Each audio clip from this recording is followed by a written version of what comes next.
सुंदरवन जंगल में बहुत सारे पशु पक्षी मिलजुल कर रहा करते थे। उसी जंगल में लाडो नाम की चिड़िया अपने दो बच्चों के साथ रहती थी।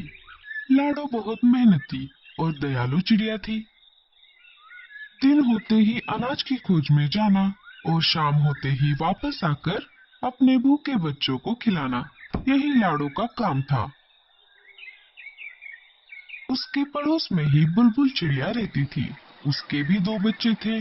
उसका घर मिट्टी का था। उस वजह से उसे गर्मी के मौसम से बड़ी राहत मिलती थी। चलो बच्चों, अब नहाने का समय हो चुका है। चलो चलो नहाने। नहीं मम्मी, हमें नहीं नहाना। हम घर से बाहर कहीं भी नहीं जाते, फिर भी आप हमें रोज रोज नहलाती हो। अरे बच्चों, तुम दिन भर खेलते रहते हो, इस वजह से तुम गंदे हो जाते हो। अगर रोज नहीं नहाओगे तो तुम्हारे पंखों से बदबू आने लगेगी। बुलबुल के बच्चों को नहाना पसंद नहीं था, फिर भी बुलबुल उनको जबरदस्ती से नहलाती थी। बुलबुल ने अपने बच्चों को नहलाया और उनको घर के ऊपर सूखने के लिए बाहर खड़ा कर दिया। चलो, अब मेरे काम का समय शुरू हो जाएगा।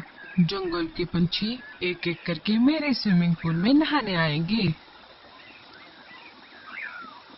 बुलबुल बहन, क्या मैं मेरे बच्चों को नहलाऊं? हाँ हाँ, क्यों नहीं। पर तुम्हें पता है ना, एक बच्चे को एक बेरी। हाँ हाँ, मुझे मालूम है। ये लो, दो बेरिया।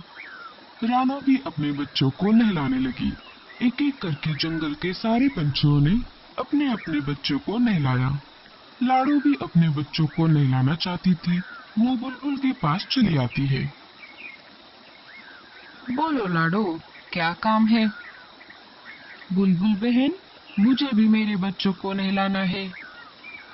हाँ हाँ, क्यों नहीं। लाओ फिर दो बेरिया। अभी तो मेरे पास बेरिया नहीं है। बहन, जब मैं पहाड़ी इलाकों में जाऊंगी तब बेरिया लेकर आऊंगी और तुम्हें दे दूंगी। नहीं नहीं, ऐसा नहीं चलेगा। बेरिया नहीं तो स्विमिंग पूल में एंट्री भी नहीं। ठीक है बच्चों, चलो।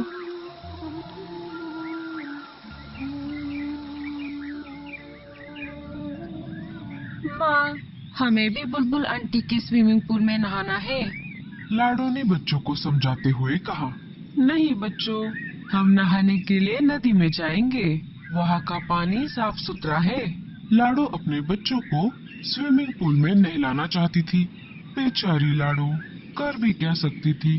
बेरियों का पेड़ ऊंचे पहाड़ी पर था और लाडो अपने बच्चों को अकेला घर पर छोड़कर उतनी दूर नहीं जाना चाहती थी। वो अपने बच्चों को लेकर नदी पर आ जाती है और एक एक करके उनको नदी के पानी में नहलाती है।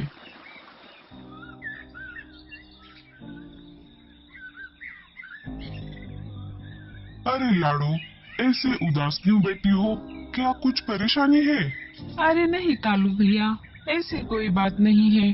सोनू मोनू को बुलबुल चिड़िया के स्विमिंग पूल में नहाने की बहुत इच्छा है, लेकिन वो नहाने के बदले बेरियों की मांग कर रही है और अभी तो मेरे पास बेरिया नहीं है। बेरिया लाने के लिए मुझे ऊंची पहाड़ी पर जाना होगा, पर मैं मेरे बच्चों को घर पर अकेला छोड़कर उतनी दूर नहीं जा सकती।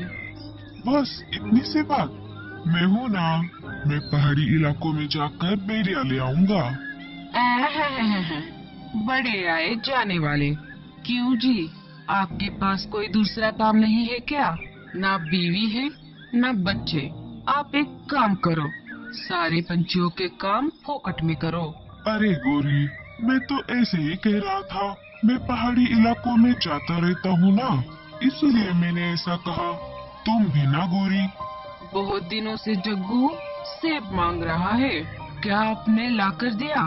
कोई जरूरत नहीं है किसी की मदद करने की। अब सीधा मेरे साथ घर चलो। कालू कौवा वहाँ से चला जाता है। मम्मी, मुझे भी स्विमिंग पूल में नहाना है। अरे जग्गू, तुझे नहाने की कोई जरूरत नहीं है, तू तो वैसे भी साफ सुथरा है। लाडो उदास बैठी थी कि तभी वहाँ पर भूरा कौवा आ जाता है। भूरे ने सारी बात सुन ली थी। लाडो, तुम परेशान क्यों होती हो? मैंने अभी अभी सब सुन लिया है। तुम एक काम क्यों नहीं करती? मैं तुम्हारी बच्चों की देखभाल करता हूँ। तुम पहाड़ी इलाकों में जाकर बेरिया लेकर आओ। लाडो को भूरे पर बिल्कुल भी भरोसा नहीं था, लेकिन उसे बच्चों को स्विमिंग पूल में नहलाना भी था। फिर भी लाडो ने भूरे से पूछा, लेकिन तुम मेरी मदद क्यों कर रहे हो? अरे, मैं भी बहुत दिनों से बेरिया खाने की सोच रहा हूँ। तुम आते समय मेरे लिए भी बेरिया लेकर आना। अच्छा, ठीक है, तो मैं चलती हूँ। तुम मेरे बच्चों का ध्यान रखना। लाडू बेरिया लाने के लिए पहाड़ी इलाकों की ओर चल पड़ती है। अरे वाह, ये तो बहुत अच्छा हुआ। मुझे पता चला है पहाड़ी इलाकों से हमारी जंगल की ओर तेज तूफान आ रहा है। मुझे नहीं लगता कि लाडो उस तेज तूफान में बच पाएगी। फिर मैं इन दो बच्चों को घर से बाहर फेंक दूंगा। लाडो के जाते ही बूढ़ा बच्चों को घोंसले से बाहर निकाल देता है और घोंसले का दरवाजा लगा लेता है। बच्चे अपनी माँ की याद में रोने लगते हैं। इधर लाडो जैसे तैसे करके आगे बढ़ती रही। वैसे ही तेज हवा भी बढ़ने लगी।